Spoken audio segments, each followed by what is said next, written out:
Apaan sih? Kenapa, Ma? Ada apa? Aku tuh bingung sama tugas kita kemarin. Bingung kenapa? Aku tuh udah ngerjain, tapi nggak balance. Aku sampai udah pusing semalaman. Coba tak liatin. Walah, ini tuh ada yang salah kamu nulisnya. Ini juga ngitungnya salah. Pantesan. Tapi perasaan tadi malam aku udah bener ngitungnya. Mana sih Vin yang salah? Ini loh. Ini belum balance kan menghitungnya. Ini juga masih ada yang keliru-keliru. Nih, Mana coba lihat. ini Hah? Kok bisa salah? ya soalnya kesalahan yang kamu lakukan itu termasuk kesalahan yang berulang dan sistematik. Coba ini dilihat dulu. Masih ada yang salah ini banyak. Hah? Kesalahan yang berulang dan sistematik itu apa? Iya ya, Ma. Kesalahan yang berulang dan sistematik itu apa? Apa nih? Apa nih? Apa nih? Masa kalian nggak tahu? Itu kan salah satu materi dari Pak Izul. Kamu tahu kan, Pi? Tahu? Kalian lupa apa gimana? Hah? Yang mana sih? Aku lupa. Nggak tahu. Kayaknya aku masih punya video yang materi kemarin deh. Kalian mau lihat nggak? Mau? Coba liatin dong. Kita lihat video penjelasan kesalahan yang berulang dan sistematik. Buat kalian yang belum paham, yuk ikut simak videonya.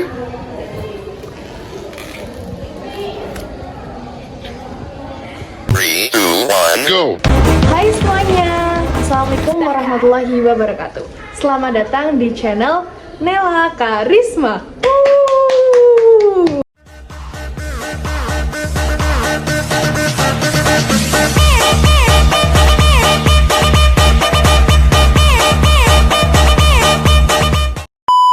Nah, di video kali ini aku akan membahas tentang materi koreksi kesalahan. Nah, sebelumnya aku mau tanya nih, kalian udah pernah belum belajar tentang materi koreksi kesalahan?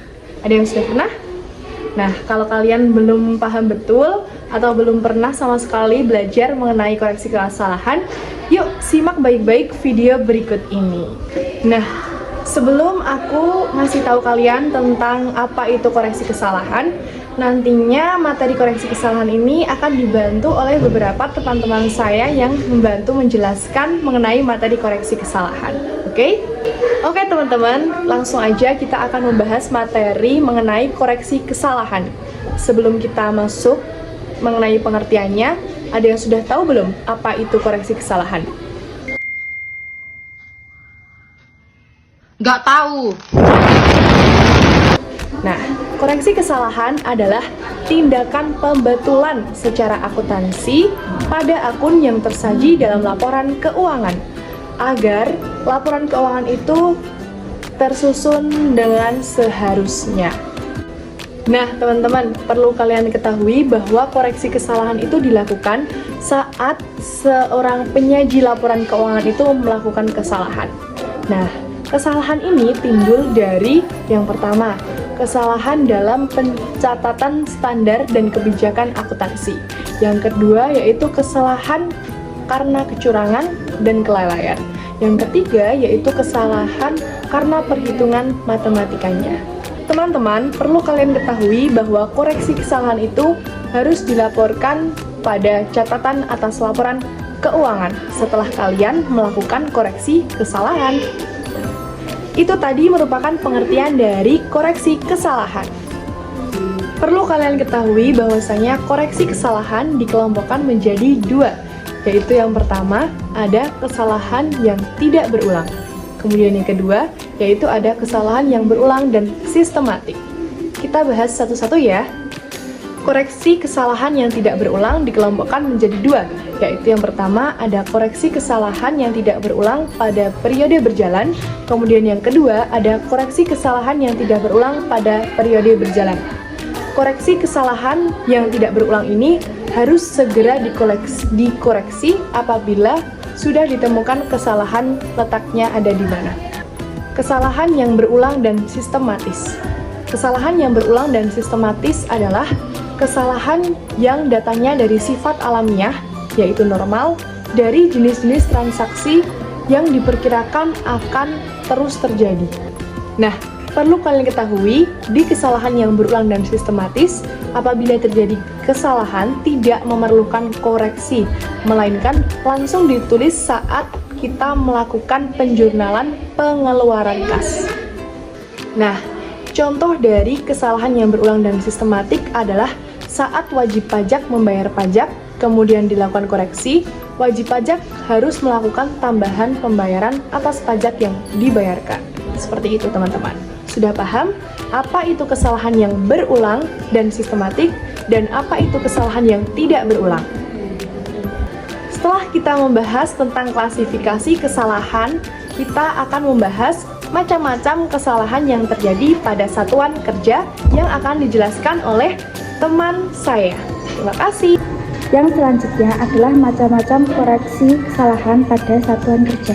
Yang pertama, ada koreksi kesalahan yang tidak berulang pada periode berjalan yang dapat mempengaruhi kas maupun yang tidak mempengaruhi kas. Yang kedua, ada koreksi kesalahan yang tidak berulang yang terjadi pada periode-periode sebelumnya dan mempengaruhi kas. Yang ketiga, ada koreksi kesalahan atas pengeluaran belanja yang terjadi pada periode-periode sebelumnya dan menambah posisi kas. Yang keempat, koreksi kesalahan atas perolehan aset selain kas yang terjadi pada periode-periode sebelumnya dan menambah maupun mengurangi posisi kas. Yang kelima, koreksi kesalahan yang tidak berulang mengakibatkan pengurangan beban yang terjadi pada periode-periode sebelumnya dan dapat mempengaruhi posisi kas dan tidak mempengaruhi secara material aset selain kas. Yang keenam, koreksi kesalahan atas penerimaan pendapatan LRA yang tidak berulang yang terjadi pada periode-periode sebelumnya dan menambah maupun mengurangi posisi kas. 7. Koreksi kesalahan atas penerimaan pendapatan LO yang tidak berulang yang terjadi pada periode-periode sebelumnya dan menambah maupun mengurangi posisi kas. 8. Koreksi kesalahan atas penerimaan dan pengeluaran pembiayaan yang tidak berulang yang terjadi pada periode-periode sebelumnya dan menambah maupun mengurangi posisi kas. 9. Koreksi kesalahan tidak berulang atas pencatatan kewajiban yang terjadi pada periode-periode sebelumnya dan menambah maupun mengurangi posisi kas. 10. Koreksi kesalahan tidak berulang yang terjadi pada periode-periode sebelumnya dan menambah maupun mengurangi posisi kas dan tidak mempengaruhi posisi kas. Itu tadi adalah pengertian dan macam-macam koreksi kesalahan. Yang kedua ada perubahan kebijakan akuntansi. Apa itu perubahan kebijakan akuntansi? Kebijakan akuntansi adalah prinsip-prinsip, dasar-dasar, konvensi-konvensi, aturan-aturan, dan periodik pelaporan dalam penyusunan dan penyajian laporan keuangan. Perubahan di dalam perlakuan pengakuan atau pengukuran akuntansi. Perubahan di dalam perlakuan pengakuan atau pengukuran akuntansi sebagai akibat dari perubahan atas basis akuntansi. Metode dan estimasi merupakan contoh perubahan kebijakan akuntansi. B. Dasar perubahan kebijakan akuntansi. Perubahan kebijakan akuntansi dilakukan apabila diwajibkan penetapan suatu kebijakan akuntansi yang berbeda oleh peraturan perundang-undangan atau standar akuntansi pemerintahan yang berlaku. 2. Diperkirakan bahwa perubahan tersebut akan menghasilkan informasi mengenai posisi keuangan, kinerja keuangan, atau arus kas yang lebih relevan dan lebih andal dalam penyajian laporan keuangan entitas. Perubahan kebijakan akuntansi ini tidak mencakup hal-hal berikut. 1. Adopsi suatu kebijakan akuntansi pada peristiwa atau kejadian yang secara substansi berbeda dari peristiwa atau kejadian sebelumnya. Yang kedua, adopsi suatu kebijakan akuntansi baru untuk kejadian atau transaksi yang sebelumnya tidak ada. Timbulnya suatu kebijakan dalam merevaluasi aset merupakan suatu perubahan kebijakan akuntansi, namun perubahan tersebut harus sesuai dengan standar akuntansi terkait yang telah menerapkan persyaratan sehubungan dengan revaluasi. Nah, itu tadi adalah pengertian dari suatu kebijakan perubahan akuntansi. Lalu yang terakhir ada peristiwa luar biasa.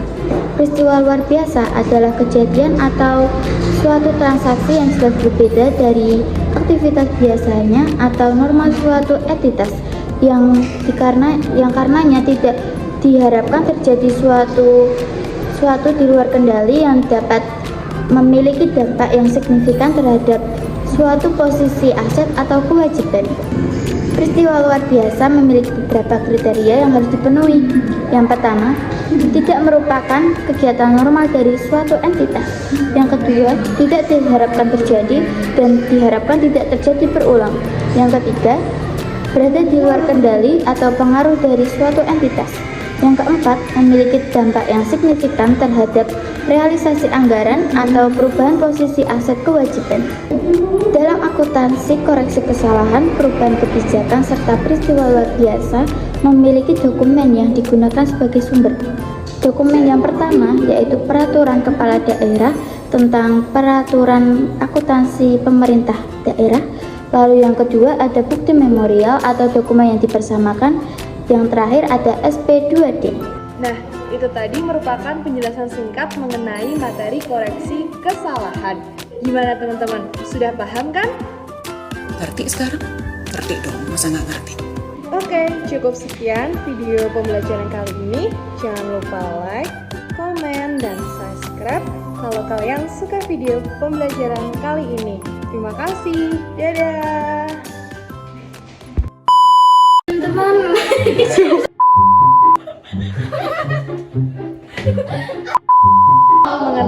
Menang! Apa sih, Bi? Kamu Mik sih omong. Apa kamu? Nela Karisma.